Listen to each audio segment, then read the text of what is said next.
right, we're preparing the live stream. So just give me 1 second here and then we'll get going.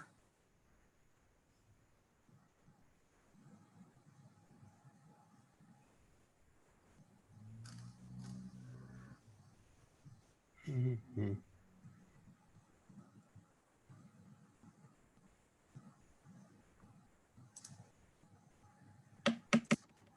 All right, looks like we are good to go. So why don't we get started? Thank you everyone for joining. Before we dive into the agenda, I want to make sure we do a quick roll call of commissioners, and I'll just call your name, and if you're present, just say present or here, and then once we're done with that, I will hand it over to Robert and Christy. So first, Robert Bob. Present. Christy Lopez. Here. Elena Bell, I don't see. Let's see if she comes up. Robert Bennett. Present.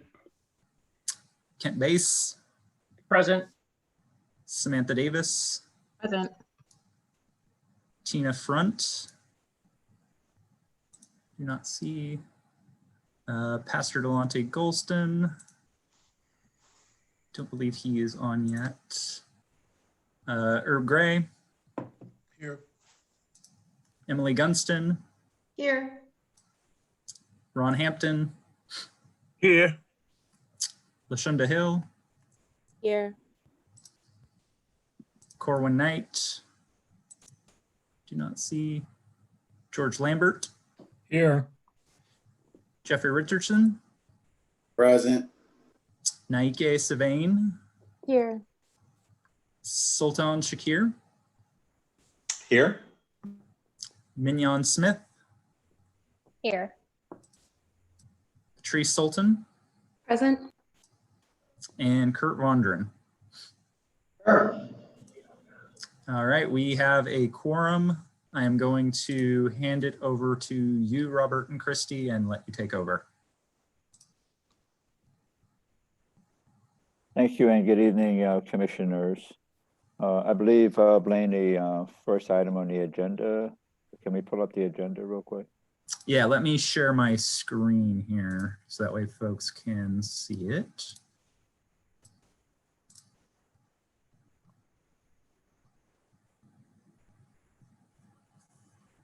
Everybody see the PDF now? We good? Very good. Our subcommittees have been extremely hard at work, and it's a testimonial to all of the commissioners over the last several weeks with the work of our subcommittees. Many of our subcommittees' timeline will extend beyond December, 31 December. But in addition, our subcommittee members, many of our subcommittees will be hosting not only meetings with other subject matter experts in their respective areas, but there is a need for some community meetings as well. And those are being scheduled, and many of the subcommittees have actually scheduled their work out through the end of March. It doesn't mean that we would not have interim recommendations along the line. So having said that, we're proposing that the commission tonight vote to extend its timeline through 30 April of 2021. The commission will file its final report on 1 April of 2021. And during the month of April, it gives the commission an opportunity to brief not only the city council, but other stakeholders within the community with respect to our final report. So I would entertain a motion to submit, to request that the chairman and members of city council extend the timeline for the commission to 30 April 2021, with the final report of the commission being issued on 1 April of 2021.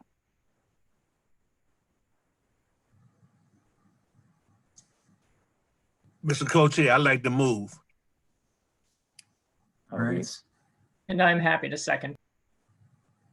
We have a motion has been seconded. All in favor, let it be known by saying aye. Aye. Aye. What was that? I think Samantha, did you have? Can we discuss?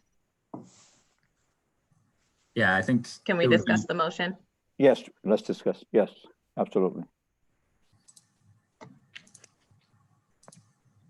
So since I made the request, I can share my thoughts. So I am in favor of the motion. However, I am concerned that if we do not intentionally release something in the interim period before maybe mid-January, that the recommendations that we make that have a fiscal impact and will need to engage the budget oversight process, we will not have time to effectively do that. And so would like to discuss and potentially have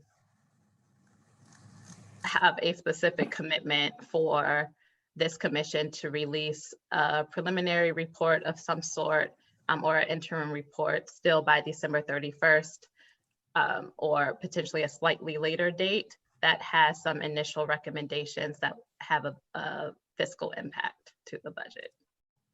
Yes, that item was discussed, and Blaine can weigh in. I think that the April deadline does give us yet an opportunity to submit recommendations that have the budget impact. I understand that the budget process starts earlier. I believe there are administrative hearings during the month of January, February, maybe into March. And then the budget is presented to the city council sometime in April. So I agree with you in that we want to make sure that whatever recommendations we have that have budget impact, that those recommendations are considered and forwarded into the budgetary process. But I'm of the impression that April is not too late for that to occur. Blaine, perhaps you can give us some insight with respect to the budget calendar for the district. Yeah, so people are probably aware that this year was a little bit different just because of the pandemic. We had to do things sort of on a modified timeline because the mayor had to delay transmittal of the budget to council. We don't anticipate that happening this year, so we're going to be back to a more regular schedule where we do performance oversight starting in late January, early February, and then the budget gets transmitted in mid-March, mid to late March usually, and then the budget hearings would go probably until at least into late May, and the budget would be voted on in June. So will that give us, with the deadline of submitting our report on 1 April, will it give us an opportunity for recommendations that we have that will get into the budget process? Is that too late? No, that's not too late. I mean, I think if folks want to have discussions, commissioners want to have discussions with council members prior to that, maybe as you're solidifying recommendations and thinking about budgetary impacts, I also don't see a problem with that. I think that's up to you all as a commission, but I don't think that's too late. Usually, I mean, we're working on the budget until literally second reading, basically doing everything we can to sort of tighten it up and get everything in line. So, and there's often things that get inserted into it, even after first reading that have a fiscal impact. So.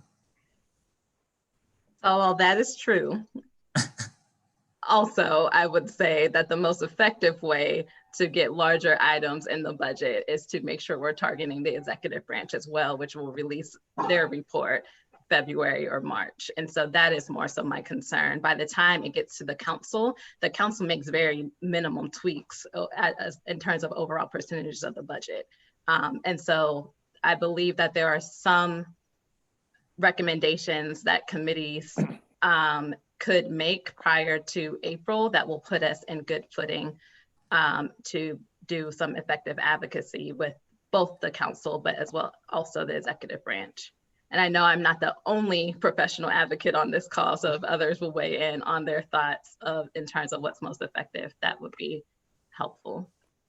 Well, To that point, I would just say, like, I definitely second Samantha's concern about this. Like, waiting until April for the recommendation does seem a little late if we're expecting it to take place. And obviously there's not an easy solution. Like, I don't think we want to rush the recommendations, but I definitely fully agree with the question that we're sort of raising here about if we wait until April, how we kind of get this to actually get into the budget changes.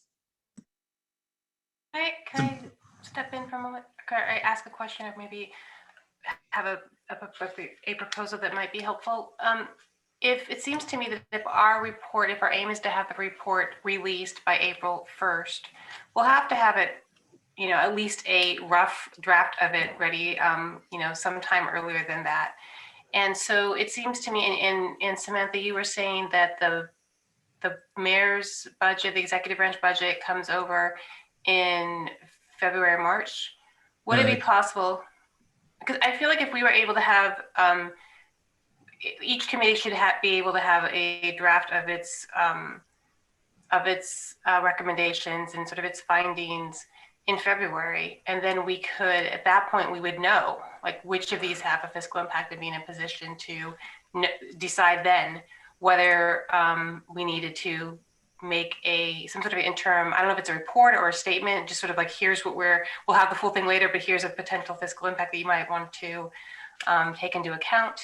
And if we give ourselves until February to do that instead of December 31st, I know it seems like not much more time, but it seems like enough. It could be a critical time period for us to really solidify some of what we want to say. And I'll just note, we just submitted or uploaded basically the resolution for the 2022 budget, I think it is, or fiscal year 2022 budget. And the mayor has until March 31st in 2021 to submit. She usually submits on the last day. So Samantha's correct that they do submit earlier than April, and they do start formulating the budget earlier than April, or March, I mean.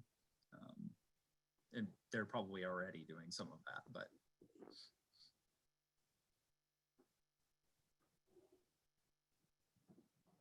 If I can bounce in a bit, if that's okay. It seems to me that whatever the report is, that it's going to have an executive summary of some kind, or executive report at the beginning of it. And it would seem to me that even if the bulk of the report isn't done, we should know enough to be able to come close to completing that.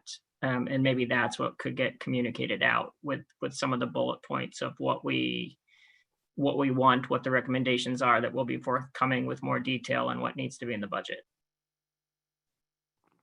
If I may weigh in again, what we discussed earlier, if there were specific recommendations that is agreed to by the commission on an interim basis, and those recommendations may have budgetary impact, whichever time period those recommendations come in, those recommendations can be forwarded to within the budgetary process prior to April 1st.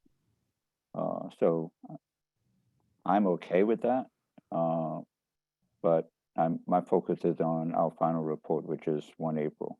Now, if there are recommendations from committees that have a fiscal impact, then we can move those recommendations forward earlier.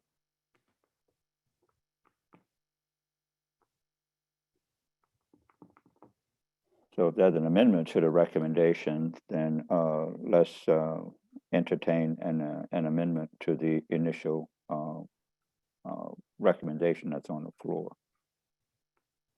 Can I ask, from the committees that have explored this, are there any that don't have a fiscal impact? From my, I'll let each committee chair speak, co-chair speak. But from the committee, from some of the committees meetings that I've attended and sat in on, some of them does have a fiscal impact. You know, we were discussing policing in schools. We were talking, you know, the number of counselors and some of the other issues. So there is, I think there is going to be a fiscal impact from some of the committees. But I'll let the committee co-chairs speak for themselves in that regard. I'll say that I think your question was whether any of them do not, and I think that there are some that do not, that would just go to not stopping certain practices, for example.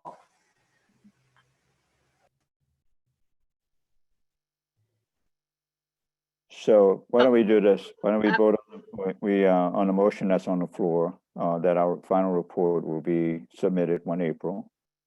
If there are fiscal impact and recommendations from subcommittees that would be submitted into the budgetary process, then those recommendations can be submitted prior to 1 April, but they will be part of the final April report that will be submitted in April. And If I were to make an amendment, would I do that before or after the vote? No, No, you we- need to make the amendment now. now the amendment would be made now. If I can make an amendment, and flexible on the date here, but I would like to make an amendment that while we, as a commission, submit the final report April 1st, that we also will submit a interim report with any, and y'all can wordsmith it however you would like, but with any initial recommendations by January 15th or so. And the reason I'm making that amendment, we can be flexible on the date. I think it needs to be before February, but the reason I'm making that amendment is because I feel like it will help us be accountable to, instead of just leaving it open, to ensuring that some of the recommendations that we can move forward are moved forward as expedited as possible.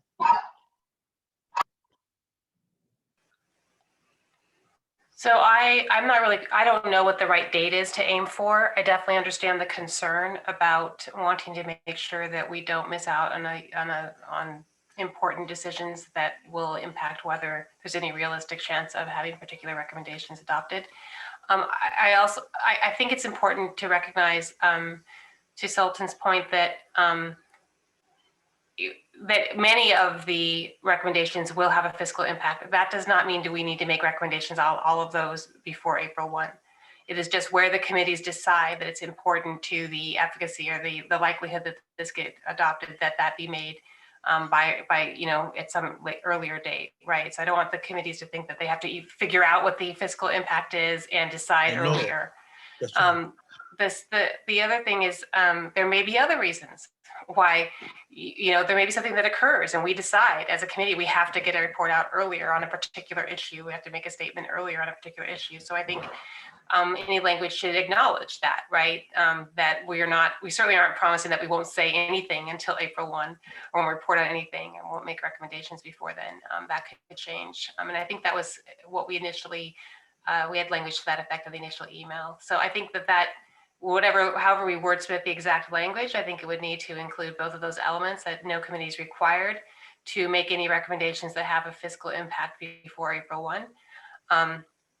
And that there may be, the fact that we say something specific about issuing particular recommendations before April 1 doesn't mean that we're limiting our ability to make statements or recommendations on anything we'd like to before April 1. And then so if we have those two elements, and it seems like what we just need to decide, if people are okay with that, then it seems like we need to determine what the right date is. And I'm just trying to balance it, as Samantha noted at the outset, the need to get in early enough to have influence, with the need to not rush things and make sure we have the best, strongest, recommendations and findings possible. And I don't know what or whether there's a magic date for that.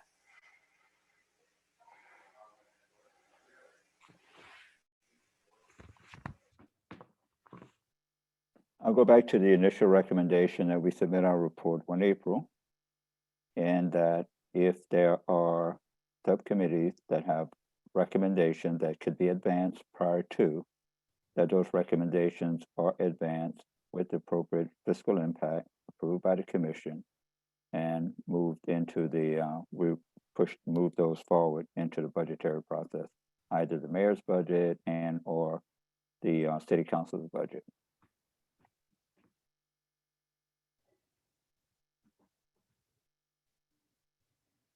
I heard Samantha, and if I misunderstood you, so tell me, but I heard you asking for that your amendment to Bob's earlier statement that he just reiterated is that you'd like a date certain to sort of have as a target. Is that Correct. right? Okay. Correct. Do other people think, and you proposed January 15th? I do other people have thoughts on that? That seems very early to me. And I'm not sure what other committees feel about that, what other things people have in mind. Maybe it can be different dates for different groups. I'm not sure. But I wanted to see what other people thought. I dropped potentially February 1st if others want to weigh in. I think the other part of this is also with transparency. We're having a lot of meetings that not everyone has access to. And so giving a report before then that we're committed to as a commission, whether it says we don't know yet what our final recommendations are, or here are some like initial recommendations, also helps with transparency and getting more folk involved. But I think before February 1st will be ideal. And if February 1st is that, it will give us enough grounding also in terms of engaging the mayor's offices. I'm a little confused, and maybe other people watching are too. So I'm just going to ask, even if it's not the brightest question. So I agree with Sam that like it would be great for transparency to try to keep people informed, thinking about doing without waiting all the way until April and having one big, huge thing.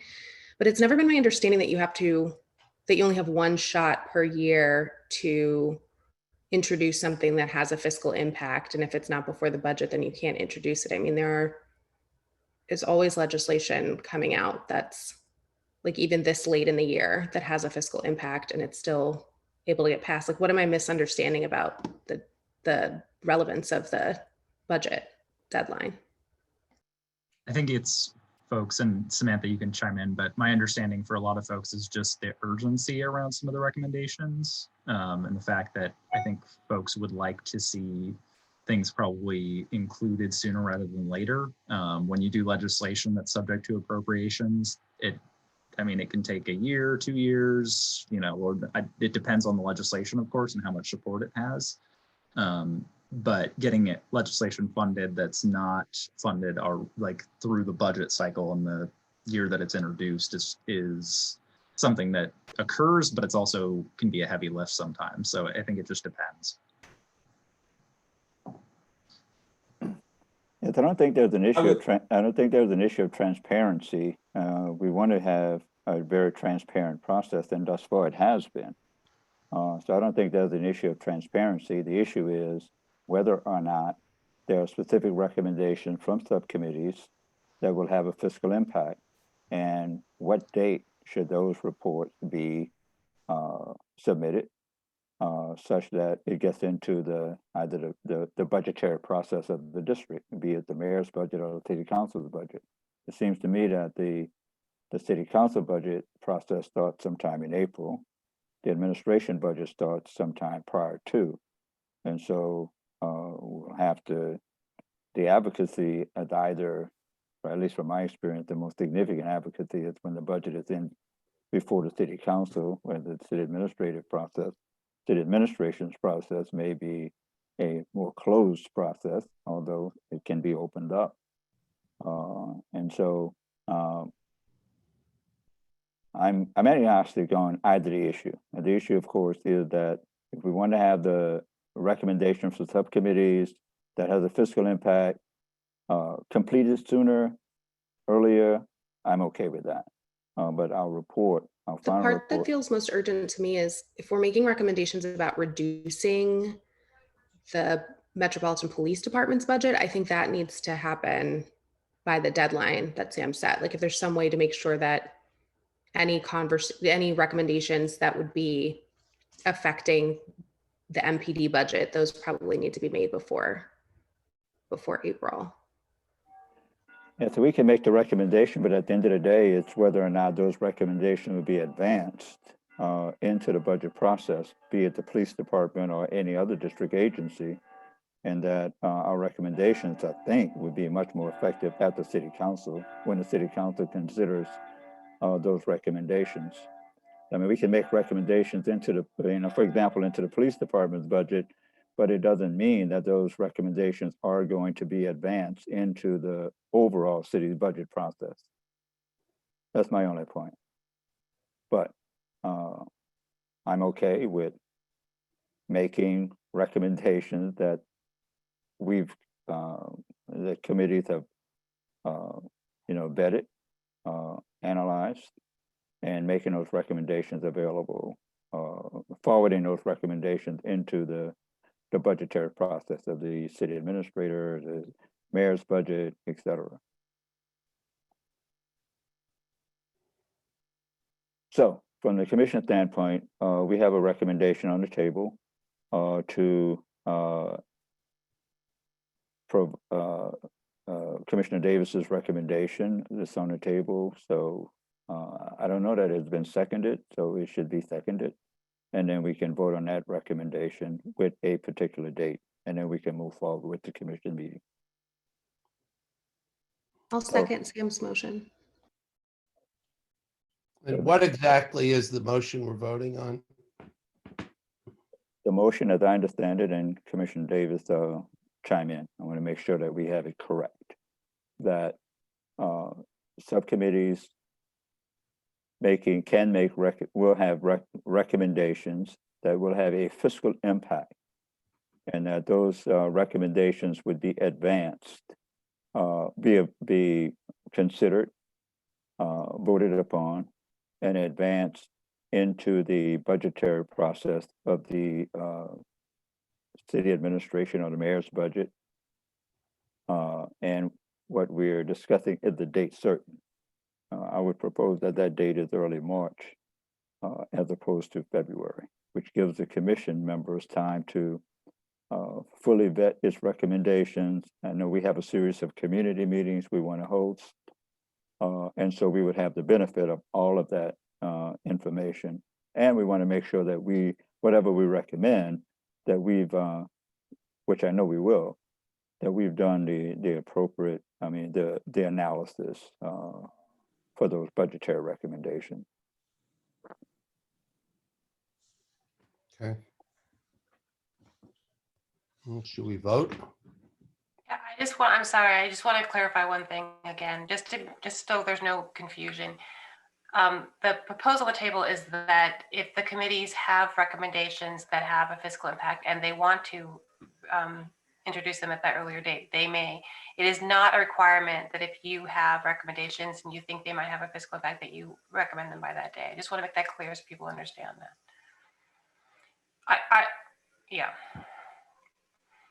I think, when one person proposes February 1st on the date, another person proposes March 1st on the date, I know what I want to do on the date, but I'll leave that be and let others decide where we should go with that. Well, don't deprive us of your view. Tell us what you want to do. I propose It's just math. I would propose that the date is not February 1st, but that the date be March 1. It gives the commission members and the subcommittees time to advance its recommendation, to conduct the appropriate analysis. And it also gives the commission an opportunity to vote on those recommendations as well in advance of its final report. It sounds like Christy was recommending March 15th, which makes sense to me. Excuse me, February 15th. February 15th, which makes a lot of sense to me. I would second that motion if that motion is being made. So we have a motion on the Okay, floor. with February 15th. Well, we have a motion on the floor that those recommendations be made on February 15th. So let's vote on the motion that's on the floor. I support that for the February 15th for Samantha's amendment. All right, how do y'all want to, do you want to do a roll call vote or do you just want to voice vote? I'm okay with either. Do a roll call vote. All right, let's pull up the roll call sheet. Sorry, I got this ready. And so the motion is either February 15th or March 1st. I think Wait, February which is it? 15th. Yeah, I think it's February 15th is the one on the table. All right, so I'll go through and please say aye or nay on the motion. So Robert Bob, Nay. Christy Lopez, Yes. Elena, who I don't think is here, Robert Bennett, Nay. Kent Base, Yes. Samantha Davis, Yes. Tina Front, I don't think is here. Check Pastor Golston. I don't think I see him yet either. Herb Gray. Herb? I didn't hear you, sorry. No, can you hear me? No? No, No. you vote no? Okay. Yeah, I'm sorry, can you hear me? Yeah, I got you. Okay. Emily? Nope, I didn't hear you. Yes. Yes. Ron Hampton?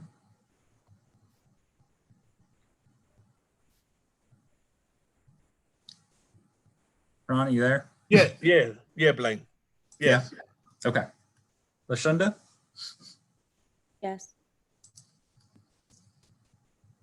Corey? Yes. George Lambert? Yes. Jeffrey Richardson? Yes. Naike? Yes. Sultan? I vote yes. I also do have a question once we're done voting. Okay. Mignon Smith? Yes. Patrice? Yes. And Kurt? Yes. All right, the motion passes 14-3. Okay, so the motion is that on February 15th, the committees will make recommendations from its committees that have the fiscal impact to be presented to the mayor and to the mayor's office as it prepares its budget. If they choose to do so. I'm sorry? They have the option of doing that. They're not required to do that by February 15th. And Sultan, you had a question?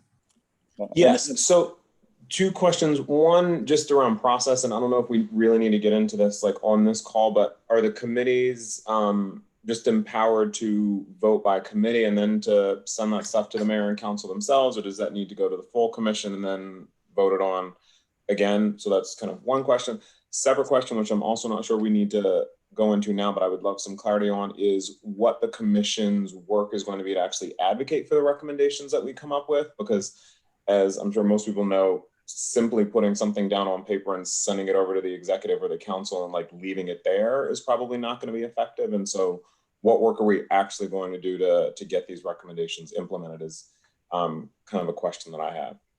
Yeah, I'd like to weigh in on both, see if I can weigh in on those questions, both questions. I think any recommendation from a subcommittee that is going to have a fiscal impact prior to the time that the final report is submitted should be approved and voted upon by the full commission, as opposed to a subcommittee making its recommendation into the process without a vote of the full commission. That's one. And secondarily, I think that whatever recommendation we make, we should be strongly advocating for the approval of our recommendation, either within the city administration and or at the city council.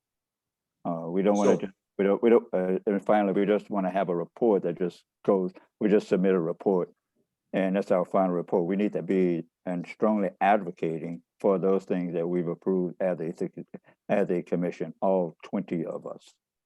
And I whatever. appreciate both of those. I think the question is like, when and how do those two things happen? So if we just talked about that February, I think 15th deadline, if we're now saying that it also has to be approved by the full commission, again, like I'm not saying we figure this out now, but like at what point do the committees need to get something to the full commission so then they could consider it and then vote on it for it to actually get out by February 15th? And then the same thing with advocating, like what is the process for us to actually advocate for the things that the commission comes up with? Again, I'm not saying we spend the time now in the next like 15 minutes to like outline that, but I think these process questions would be helpful Yeah, to answer. Can I answer one of them at least and I'll ask Blaine a question that might answer the second. The reason why, if you'll recall, we initially said that we would recommend ending the commission on April 1st. And then today we talked about that being April 30th. The reason for that is because we realized that if we provide the report on April 1st, we want to be still around to be able to talk to people about it and explain why, why we said what we said. So it's contemplated that month we will be able to, and we will have to come up with a plan, to your point, for how, who we want to meet with, who we want to talk to, how we want to sort of socialize our recommendations and make those known. So I think that's at least we created the space for what you're talking about, and we still have to figure out how to do that. As far as the timing, I think that's a very good question. I think if it should work out where if the committees have their recommendations by the 15th that they think should go forward, I think our monthly commission meeting is right after that. So I think the timing, we could always add a meeting if we needed to, but I think it actually works nicely with the timing that we have right now, where we would be in a position to consider those and then vote on them as a commission shortly thereafter. Is that right? And that and without delaying it, getting to the Yeah. It's the third. Is it the third Monday? Yes. I don't know the exact date. Yeah, I can look it up right now, but it's going to be somewhere not too far after that. So I think that should still work if that's okay with people. It's the 15th. So well, there you have it. We have the third Monday in February, the 15th. that's what it shows on the What are the chances? calendar. Okay. I know, right? 1 in 7, I guess. Okay, thanks. And I would just note too, one of the things that I'd like to work with the commission on in particular. This commission was a product of work done at the committee of the whole and the full council. So I think having a hearing with the commissioners and the council to discuss the recommendations makes a lot of sense. And I would like to work with Christy and Robert and everybody else to schedule that. But as far as other ideas, we can certainly chat about those and see what fits and what doesn't. Okay, so to move the meeting forward, April 15th is the deadline for subcommittee. That there is a report which has a fiscal impact. February 15th. And then that report would be reviewed and approved by the full commission and forwarded into the budgetary process of the district at that time. And then our final report is in April. But let's make no mistake about it, that once we approve a report, it is incumbent of every commission member to advocate for our recommendation. And even if we're on the dissenting side of a recommendation, we should also advocate on behalf of that recommendation as well. Because we can debate the dissenting side of a recommendation within the commission itself, but once the commission votes, then we should move forward and be an advocate for those recommendations. I'm sorry if I maybe didn't catch this, but are we planning to vote on the recommendations, whatever recommendations are presented at the February 15th meeting? And if so, can we just agree that we'll circulate the recommendations at least a week ahead of time? Because otherwise we won't have, we won't be able to actually vote on the 15th. No, I think February 15th is the deadline, and we'll have those and we can vote later by March 1st or whatever our next meeting is.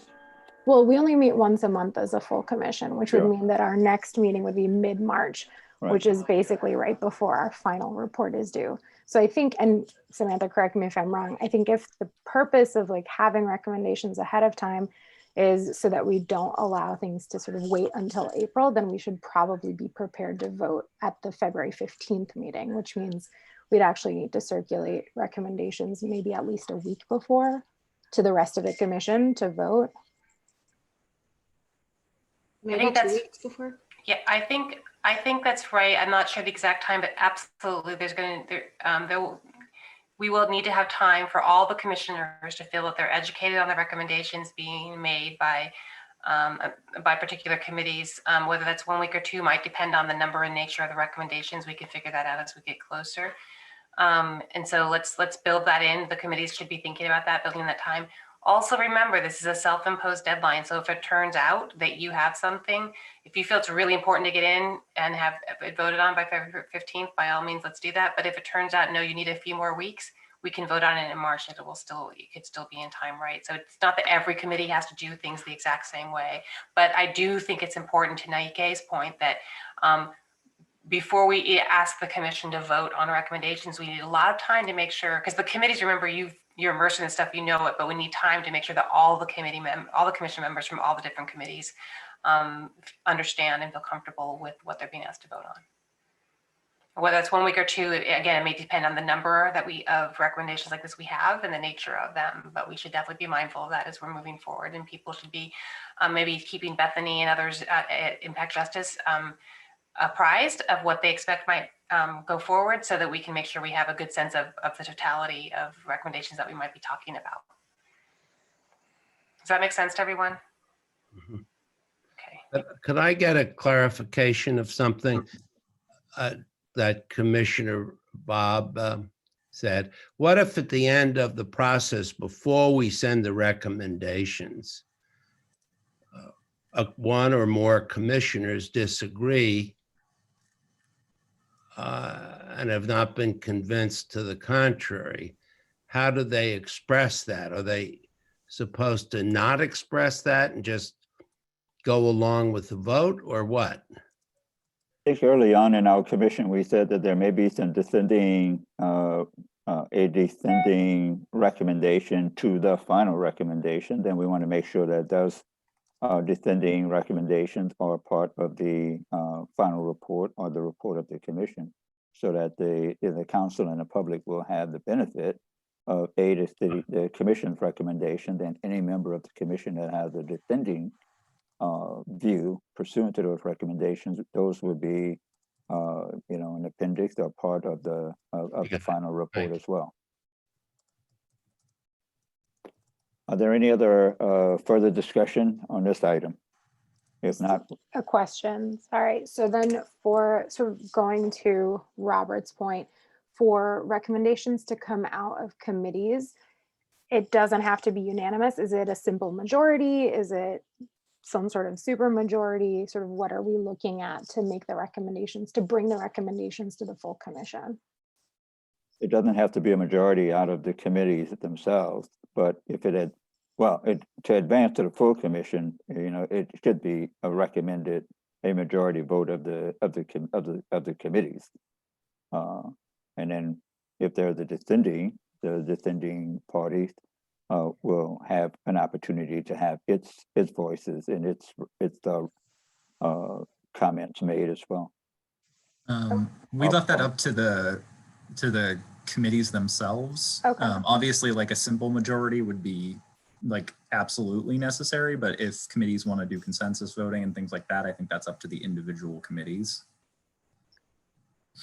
Okay, and I'm sorry if I missed this again, but for the full commission to make recommendations, are we also doing by simple majority, or are we looking at a greater majority, obviously with people who dissent allowed to make that dissent known, but just. Well, at each committee, I mean, we can either, it depends, we can either do a simple majority or we can do a roll call. My preference is that we have a roll call vote on substantive recommendations as part of our committee. It would be at least a majority, yeah. Right.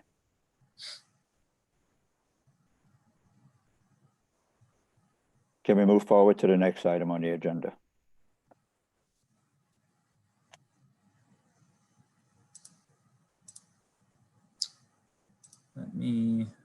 I believe the next item on the agenda is a review, an update of meetings that were held with both the city auditor as well as with the chief of police and his team.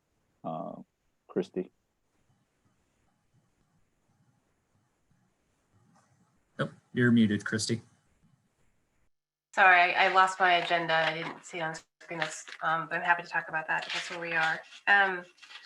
So we met with the city auditor, Kathy Patterson, and Mike Bromwich, who is conducting investigations of some of the officer-involved shootings.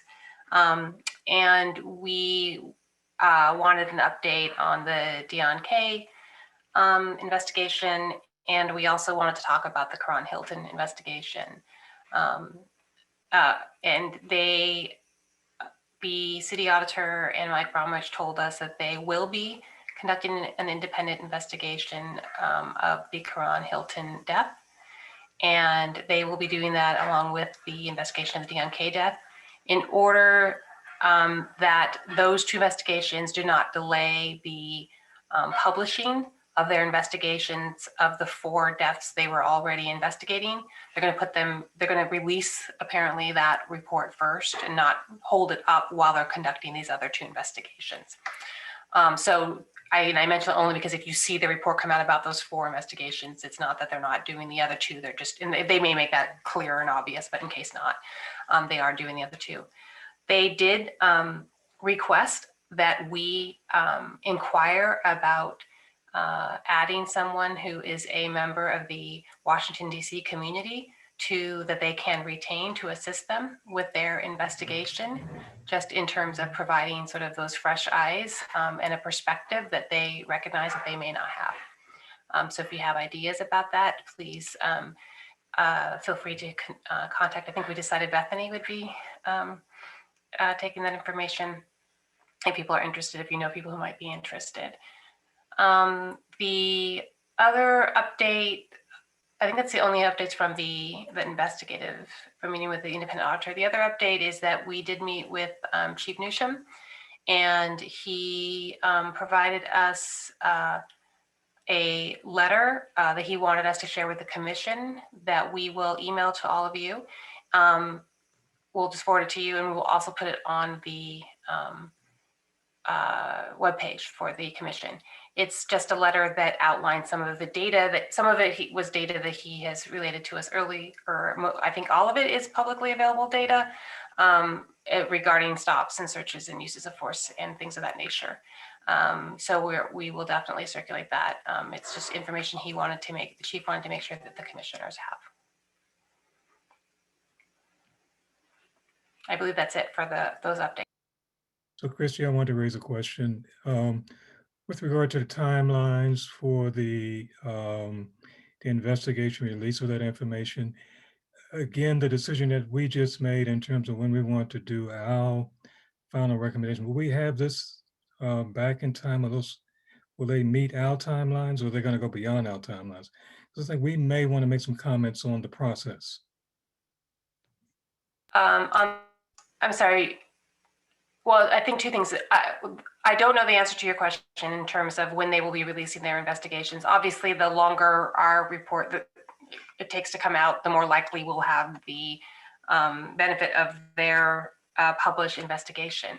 However, I do not think that we need to rely on the release of their investigations to talk with them, with the independent auditor and Mike Bromwich about their thoughts on what they can tell us. I don't think that we need to wait until that investigation is public. So if there are any commissioners who want to have those conversations, I definitely think we can reach out and have those conversations. I don't think that we should feel like we have to wait until those reports are made public to have that conversation. Thank you.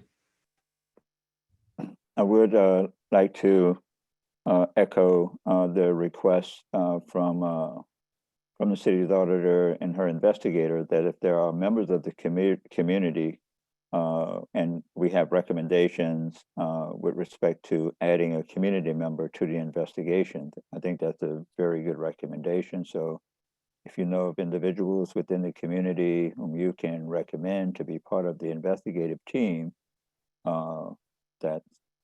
then we would forward that information on to the city auditor and her staff. So we're putting that, that's a call that we're putting out as well.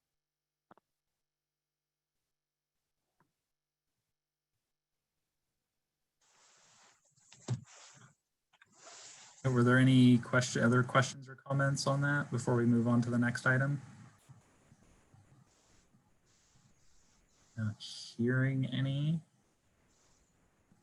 So why don't we move on to, we were going to set aside a portion of the meeting to do some updates from the various committees. Bob, I'll let you frame that, and we can start going through the sort of decide how the committee chairs, co-chairs want to share what the committees are working on and sort of what their cadence has been like. But yeah, go ahead.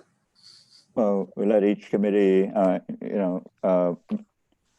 committee members, committee members, or the chair of each of the committees can speak and with respect to an update on their from their respective committees. And so whichever committee would like to go first, let's move forward. I might add though that the subcommittees are really hard at work and accumulating a lot of information and data, and they're bringing in resources from various parts of our community, and also we'll be conducting some public hearings, which I think is all good. So the committees are working extremely active, as it were, and serious with respect to their recommendations and with respect to their thoughts in terms of how we move forward as a commission and the reforms that we would be advancing. So I'm very heartened with respect to the work of our committees. So which one of our committees would like to go first?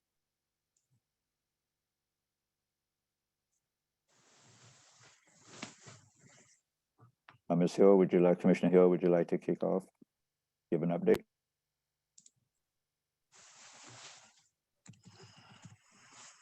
Sure. We can, I know Samantha is also on, and so is Sultan. I can start with the Violence Reduction Committee, and Sultan, you can feel free to jump in. So the committee has been collecting information and holding meetings that have allowed us to begin to explore more of the work of various violence reduction programs that are operating here in the district. So we've heard from Cure the Streets, which is one of the district's violence reduction efforts. We also have learned from community members who have come in who do this.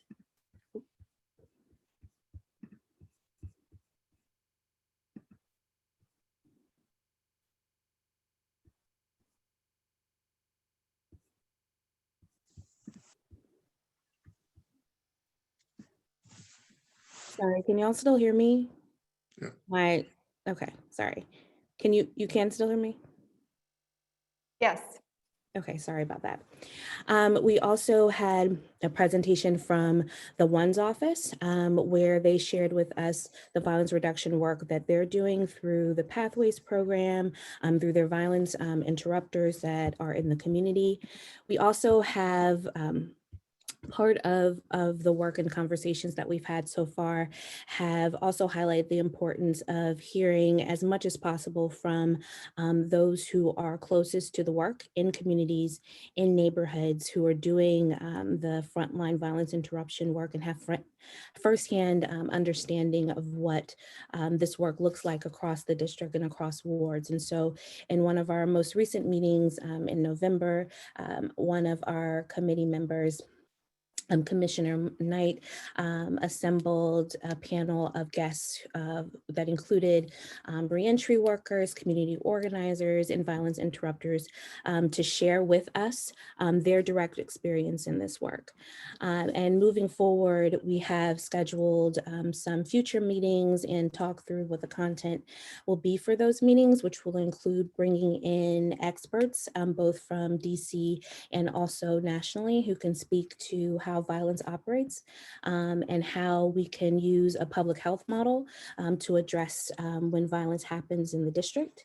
We'll also be bringing in, again, making sure to center those people who are doing the work most directly.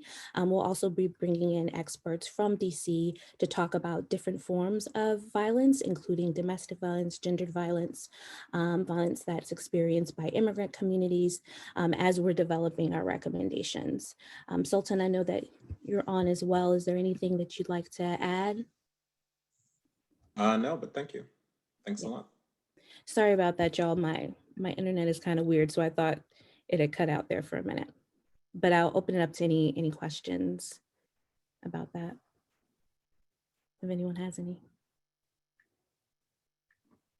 Okay, which commission would like to go next? So my name is Herb Gray, and we're doing with building up non-police community health and safety interventions. We've been meeting, we had a couple of meetings, and also we've had Antoinette Davis and Bethany Young part of those meetings. And as it is, we're trying to figure out ways that if the police have to be involved, how do you minimize that interaction and things of that nature? We had most recently someone from the police department talk about some of their issues when they stop individuals and what they are at liberty to do and things of that nature. We hope to be able to expound upon that report very soon. We're also working on mental health care responses as it relates to what can be done in our community. We are going to have, Beth and I have been talking about, have some mental health care experts and to see what they may be able to assist us with as far as the non-police community involvement. We had recently looked at other cities. We're working on models to look at other cities, the models with other cities, one being Boston has a violence reduction program in their training. Live Free in Chicago, we're looking at that and hope to be able to report on that. Pastor Delonte did bring up some individuals most recently that he thought we would be in favor of talking to, which include Donna Isaac, Anthony Motley, violence interrupters and things of that nature. So we are going to have those meetings as well.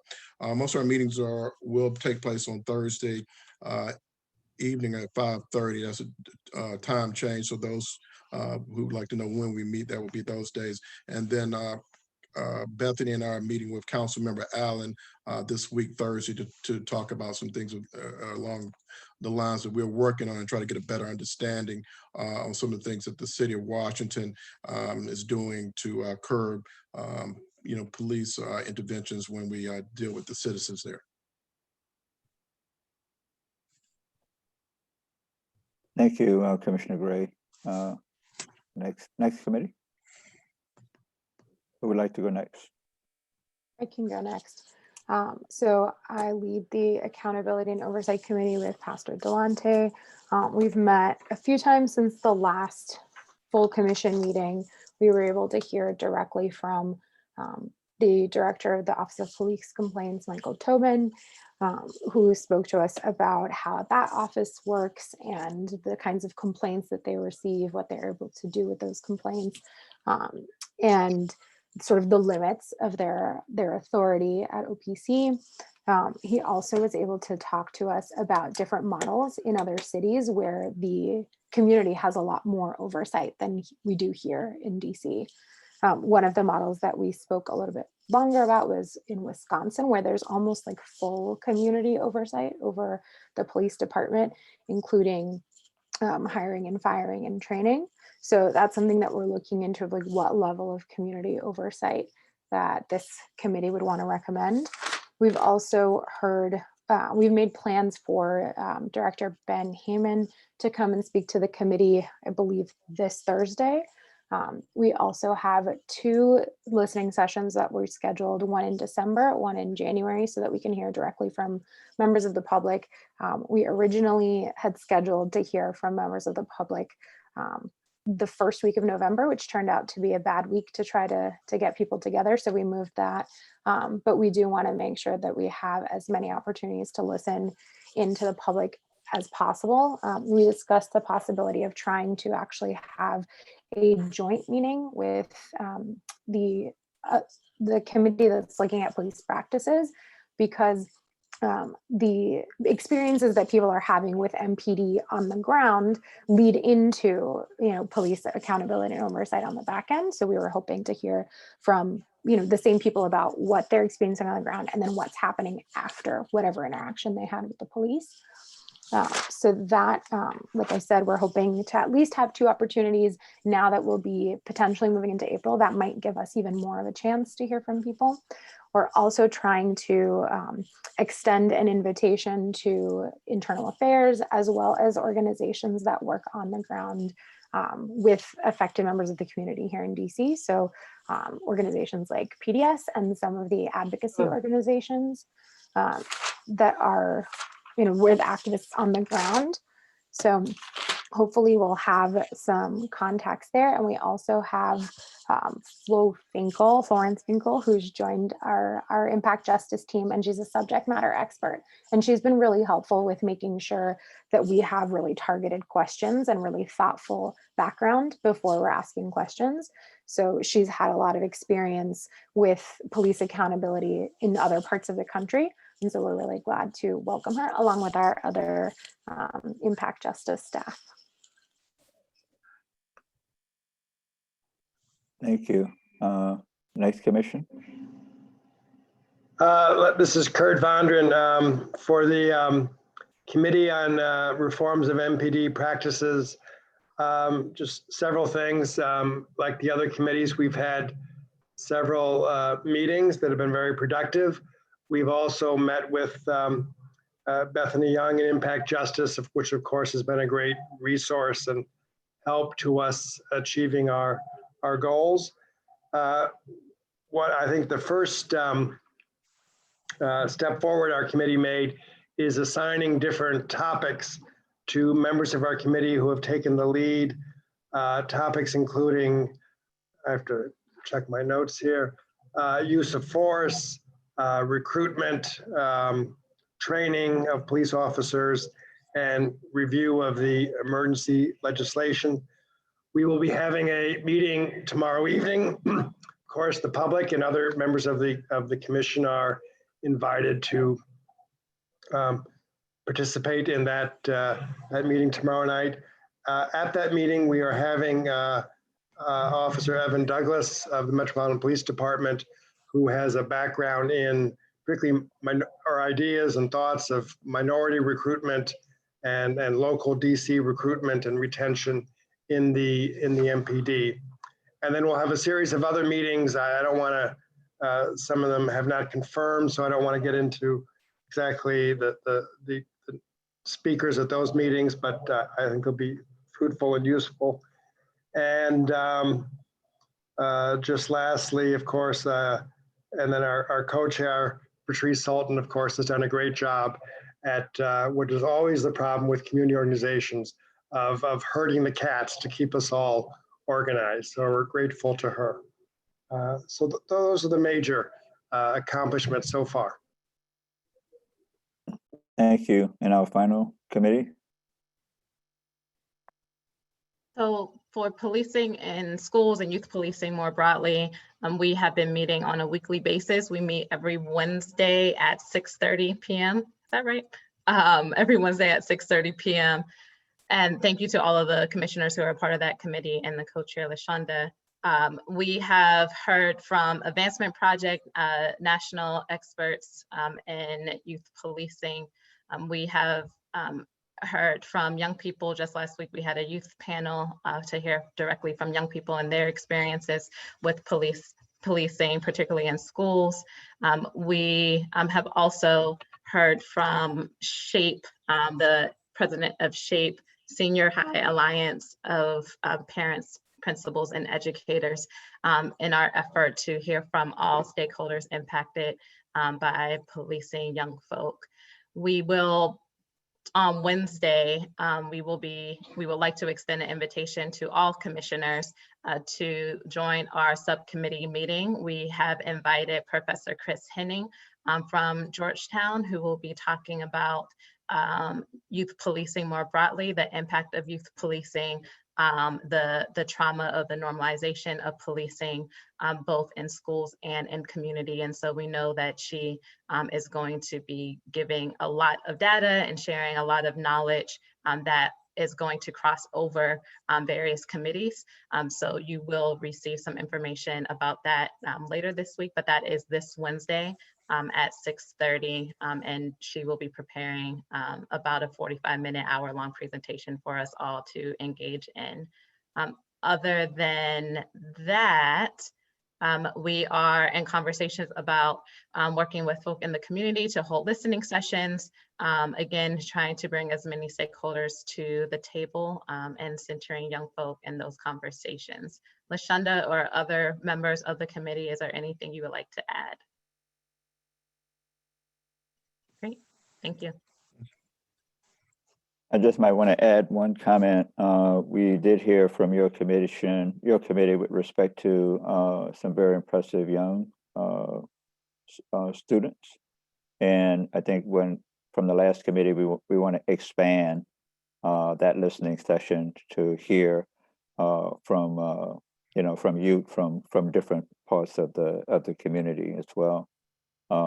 So I think the voices of the youth that we've heard were very informative and instructive, and that's why we want to, through your commission, Commissioner Davis, is to, as we discussed at your last meeting, want to hear from more of those young people from across, young students from across the district as well. I just want to close my comments and then turn it over to Christy. One of the important part of our commission is the fact that not only from the dedication of the commission members themselves and the expertise that we're receiving from Impact Justice, but the fact that the commission members have a very broad knowledge of with respect to resources and expertise from different members of our community, and those experts are more than willing to come and share their views. We also will be hearing from other municipalities in terms of the work that they're doing in this area, and of course we're hearing from the Metropolitan Police Department. I want to make sure that we broaden our listening and reach out to other agencies of the district government, particularly those that are addressing mental health and trauma in the community. And then I think, at least for me personally, one of the most insightful part of of our commission work was to take a really deep dive in the issue of trauma that impacts young people in our community that are impacted by violence either within their families or violent issues within their neighborhoods or within their community. There's a lot of meat and a lot of substance with respect to the work of this commission, and I think that at the end of the day, the mayor, the city council, the community itself will receive, a very not informative report, but a report that's going to be transformative with respect to how we address the issue of violence and reform within the district. So I believe we're off to a tremendous start, and I'm excited about it, even more so than when we started this process. Christy? So I don't have much to add. So I'll just sort of plus one.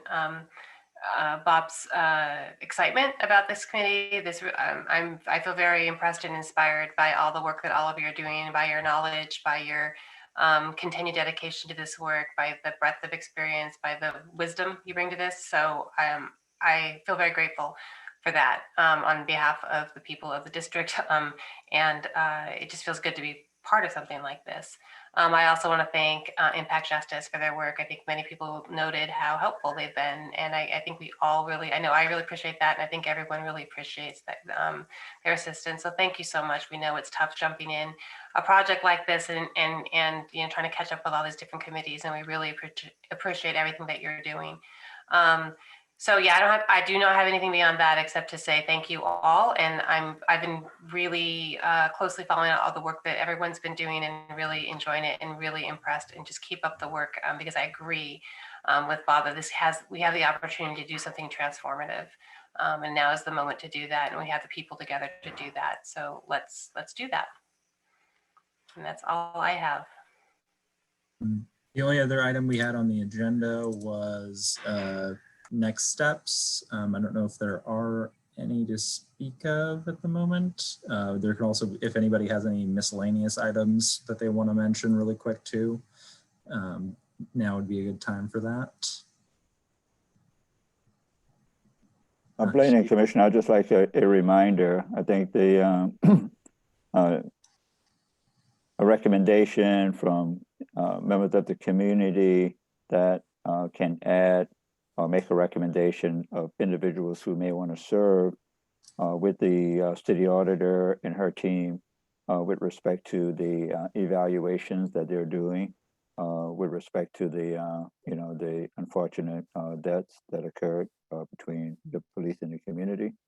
And I think that's really important to have a community person or someone from our community on that team. And they will bring, in addition to the expertise of the city auditor and her investigators, the community perspective as well.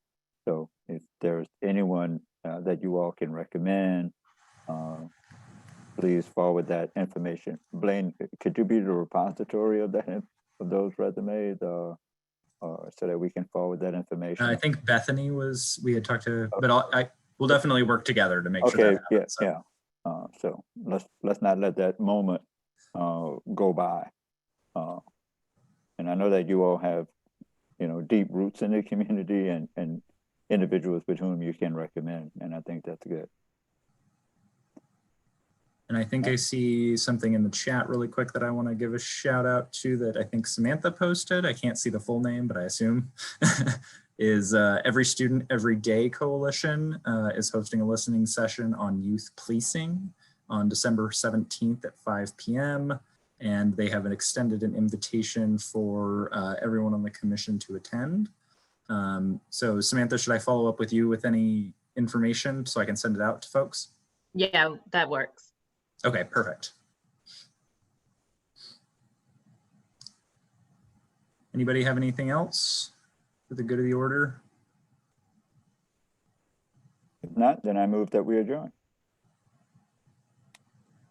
I second it. Moved and Thank you. seconded.